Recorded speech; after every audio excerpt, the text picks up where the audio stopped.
This is CBN NewsWatch. And thank you so much for joining us for CBN NewsWatch on this Friday, January 6th. We begin this half hour with Buffalo Bills safety Damar Hamlin showing a remarkable recovery after a tackle on the football field almost took his life. Doctors say the first thing he asked when he woke up was whether or not his team had won against the Cincinnati Bengals. CBN's Brody Carter reports.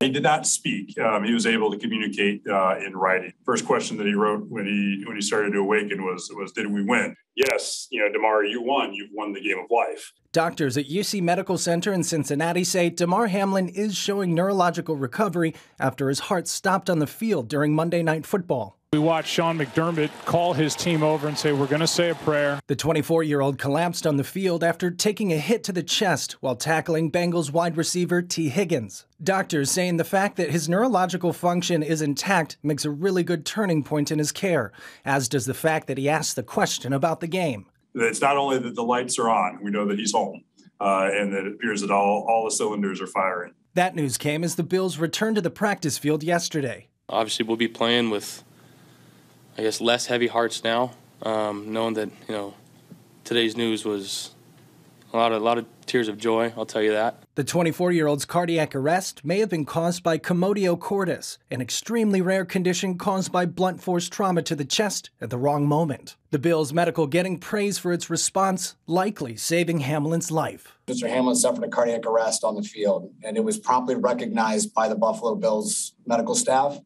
and that allowed for a very immediate resuscitation on the field.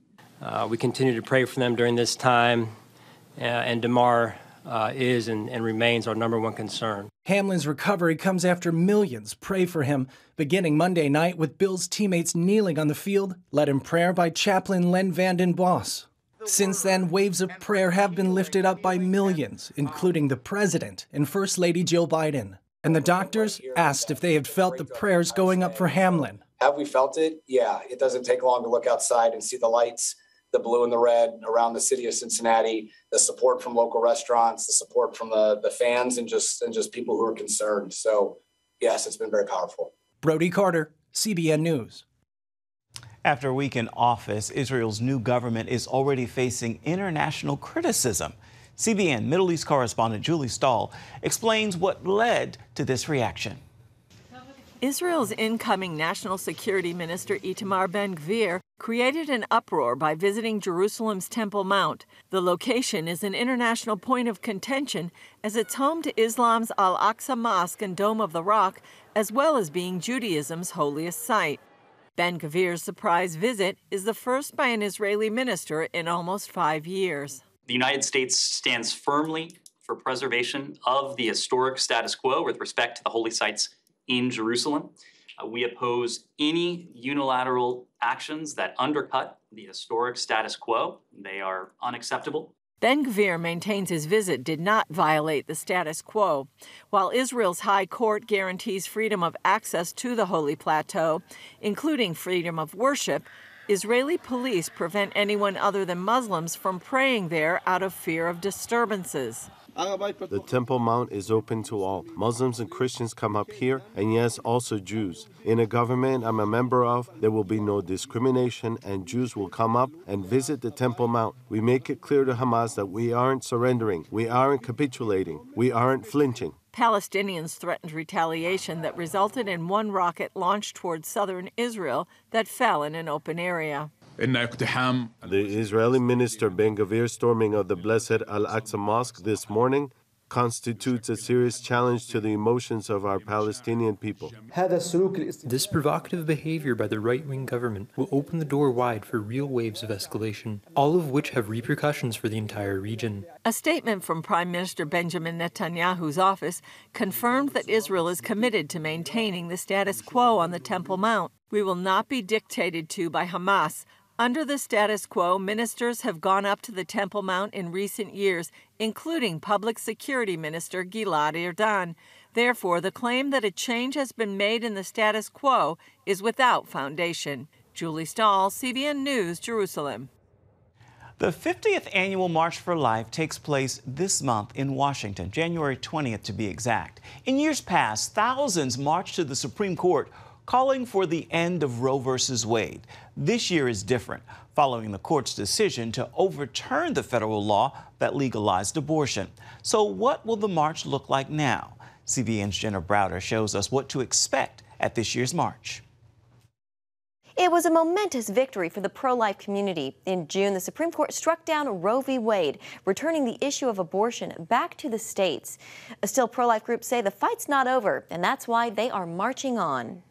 We will continue marching. The 50th annual March for Life, January 20th in Washington, D.C. We will continue changing hearts. The first march post-Roe. The March for Life began as a reaction to Roe v. Wade. So we began the year after Roe, which of course that law legalized abortion in all states around the United States. Jeannie Mancini, president of March for Life, tells CBN News in that time the march has become the world's largest, longest-running human rights demonstration. I believe that people marching over the years played a large role in the ultimate overturn of Roe.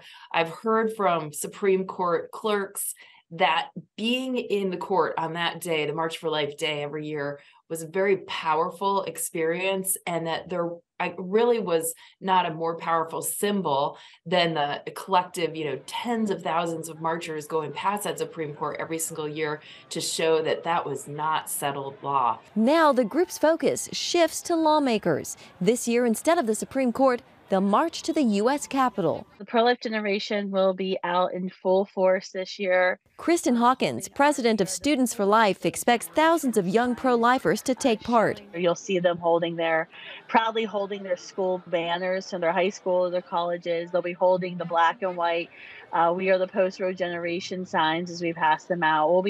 I know we'll be giving out at least 15,000 signs. While it's a time of celebration after a hard-fought battle for the pro-life community, Mancini says, make no mistake, there's still a lot of work ahead. A number of years ago, we began a state march initiative as well. So no less than a week and a half later, we'll be in Virginia at the state capitol, marching for life there at the 5th annual march. And we plan to double the number of state marches this year to be in 10 states. Mancini says their goal is to be in all 50 states within the next 5 to 7 years. Ask yourself, this January, where will you be? And if you find yourself in the D.C. area, there is a big lineup of speakers and entertainers, among them Pro Football Hall of Famer Tony Dungy and Jonathan Romy, who plays Jesus in The Chosen. In Washington, Jenna Browder, CBN News. Coming up, 62 brave Christians flee communist persecution in China. We're going to follow these Mayflower church members in their quest for religious freedom. That story's coming up, and it's coming up right after this. You're watching CBN NewsWatch.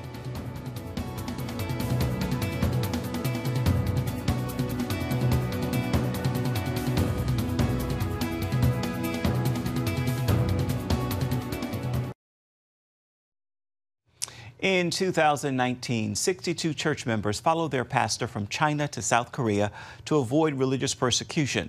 The church was denied political asylum, so the families fled to Thailand. Their ultimate hope is to settle here in the United States. Lucille Toulousan brings us the story of these brave pilgrims from the Mayflower Church. Paul Pan, now 14, can still vividly remember how Chinese police barged into their house church and harassed his mother when he was only 6. And I remember my mom, 2 or 3 policemen catch her and try to draw her away, and she tried to stop them. They noticed that she didn't want to move, so they catch her feet and take her with them. Paul says he was not afraid then because he knew his parents would be released in a few hours. As he grew older, however, fear began to creep in. I have that fear that someday they might be taken away, and me and my sister will go to other families' house. Paul is now more concerned about his father, Pastor Yong Guang Pan. The pastor led the Shenzhen congregation out of China in 2019, taking them to South Korea in pursuit of religious freedom. This resulted from increasing threats against the church because it opposed revised religious regulations in 2018 imposed by the communist government. Those regulations included limiting appointed place of worship, who could serve as leader, and where Christians could legally evangelize. Government authorities came and threatened my landlord, ordered him not to extend our lease, and forced us to leave. They posted police right outside our residence, and I was being followed. Police stopped us in the middle of worship and ordered us to stop meeting. The police took me, Pastor Pan, and a brother in Christ whom the police beat up. Police persecution was becoming more serious, and we felt the space where we can live was becoming smaller. Our only hope is that our family can live in a place where we can worship God and teach this to our children, for them to freely worship God their whole life. After 2.5 years, however, the South Korean government denied the 16 Mayflower families asylum. They then fled to Thailand, where they are seeking refugee status in order to apply for political asylum in the U.S. The Mayflower Church believes that they are like the Israelites in Exodus whom God brought out of Egypt. Most Christian churches in the Western world support this idea, but the Christian churches inside China think otherwise. Pastor Tim Conkling, who is closely assisting the Mayflower Church, explains the two contradicting views. The Chinese house church Christian has a self-identity of being a patriotic martyr. They're willing to suffer and be martyred for their faith. So when a group decides that they're going to leave persecution and martyrdom, that creates some tension in what has become a cultural and a religious identity of the entire house church Protestant movement in China. However, if you study the book of Acts, the Apostle Paul fled persecution as well. American Christians who have a tradition and a history of religious freedom and an understanding of the people and the principles upon which their country was founded, they understand the history of why the Mayflower Pilgrims left and then came to the United States. And so they would be in support of people who would leave their country because of religious persecution to try and find a country where they could experience religious freedom. While church members still face restrictions and potential deportation, they enjoy the freedom they have to worship. I struggle with many uncertainties in my heart like most of my congregation, but we find strength every time we experience how God has been faithfully providing for our daily needs and how He is constantly protecting us from the evil men who want to harm us. Whether we go live in the U.S. or be taken back to China, we will regard this experience as listening to God's call and continuing to be a vibrant testimony of His goodness and faithfulness. Lucille Talusan, CBN News, Bangkok. Still ahead, we're sitting down with country music singer Ray Lynn, who got her start on NBC's The Voice. She's talking about her life and her music career. Stay with us.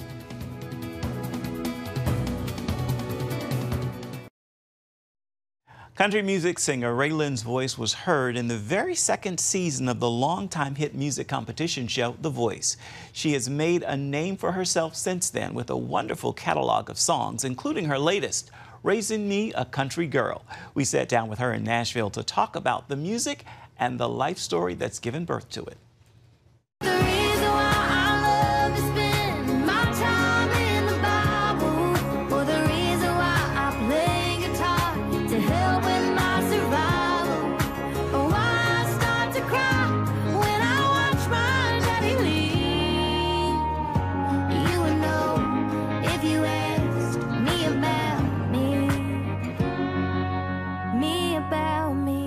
Were among the earliest contestants on The Voice. We're talking season 2.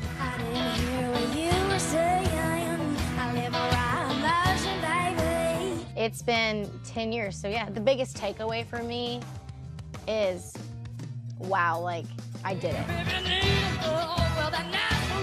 I always had dreams of doing something big with my life, but to see, like, God open a door like that and to be there and be on stage, and when Blake Shelton turned around and Adam Levine, I was like, oh my gosh, this is actually happening. He made me pretty, he made me small.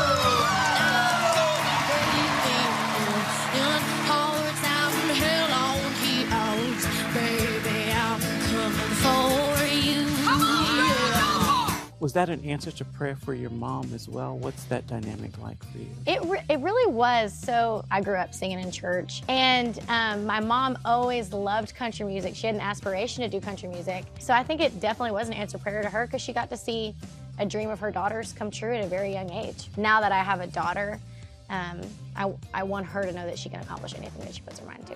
Yeah, she's gonna have a Barbie Jeep, but she's gonna get it stuck in the creek. Raising me a country girl? Yeah, I am raising me a country girl. She is a spitfire. 'Cause I'm raising me a country girl. Don't be fooled by her golden curls. This is the last song, Raising Me a Country Girl was the last song I wrote before I had my daughter. So I was 8.5 months pregnant in the studio and huffing and puffing, getting through my vocal. But yeah, I'm on my knees every night praying and thanking God I'm raising me a country girl. I love the way that I was raised, and I love the way that my upbringing was. And so I was thinking about what's a love letter I want for Daisy. And if anything, I just want to raise me a country girl. I want her to be tough, but I want her to be sweet. I want her to be bold, but I want her to just all the things, the attributes that I think that are really, great from having values and the way that I was raised. I want to instill that in her, and so that's what I put in this song. What are some of the struggles that got you to this point? Because I imagine it hasn't always been easy. I love that question. Honestly, I grew up with a single mom, and I didn't get to, I didn't grow up with that picture perfect, mom and dad in the household situation. But one thing that I love about our story is I never didn't know that I was loved. And I think that it made me a strong, really bold young girl. I really do think that growing up the way that I did and having God always in the center and knowing that my faith was bigger than my fears. One thing led to another at a motel in Galveston Bay. They didn't know it at the time, but more than just love was made. My mom, she is an amazing woman of God now, a pastor. She's answered the call for her life. And but there was a time in her 20s where she found herself in trouble. And she, got pregnant with me. And so she scheduled an appointment to have an abortion. She went to, go along with it. She said she pulled up, broke down, couldn't do it. And I honestly believe that was the Holy Spirit in her just saying, you got this. She chose me. One of her friends called her. She basically told my mom, she's like, hey, I had a dream last night that you're pregnant, and I know what you want to do, but she's like, that baby that you're carrying has a call of God on its life, and I'm telling you, this is not the right move for you, and this is not going to be what ends this pain for you. And she just broke down and cried, and obviously she didn't go along with it because I'm here. But my favorite thing about my mom's story is we were never told oh, if you do this, God doesn't love you or God doesn't care about you. And she was very open about the struggles that she went through in her life. I think it's important to show your kids that you can make a mistake and God redeems it. And when I see her now living out her calling, and then I'm sure when she sees me living out my calling, and then now I have, my daughter of my own, Daisy, it was the right choice. And so I am so grateful, and I always go back to the fact that, God really does have an ultimate plan through it all. And even though it might look a little differently for each and every one of us, His plan's always greater. And when I look at my mom's story and mine, it's a story of redemption and God just completely turning something around, which is really special. Could have kept a secret, gotten out before it, changed her life. She could have changed her mind and changed everything, but she chose me. Raylan's great music is available right now wherever you stream, purchase, or download your music. Stay with us. Your Friday Faithful is coming up next.